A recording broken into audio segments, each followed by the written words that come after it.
கணிச்சு பார்க்கும்போது 2024 அதாவது தமிழ் மாதத்துக்கு நீங்கள் பார்த்துக்கிட்டே அப்படின்னா ஐப்பசி கார்த்திகை இந்த 2 மாதங்களில்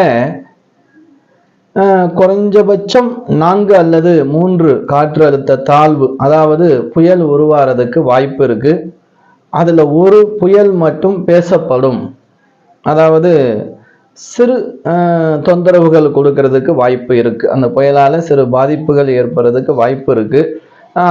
யாரெல்லாம் கொஞ்சம் கவனமாக இருக்கணும் அப்படிங்கிறத நம்ம இந்த வீடியோவில் நான் சொல்லிக்கிற விரும்புகிறேன். என்ன அப்படின்னா, கண்டிப்பாக பழமையான வீடுகள் உள்ளவங்க கண்டிப்பாக கொஞ்சம் பாதுகாப்பாக இருக்கணும். அது மாதிரி இந்த களிமண் சுவரால் கிராம பகுதியெலாம் பார்த்தீங்கன்னா களிமண் சுவராலே இருக்கும். அப்படிப்பட்ட வீடுகள் இருந்தாலும் கொஞ்சம் கவனமாக இருக்கணும். கடலோர பக்கத்தில் இருக்கிறவங்க கொஞ்சம் கவனமாக இருக்கணும். அது மாதிரி ஆறு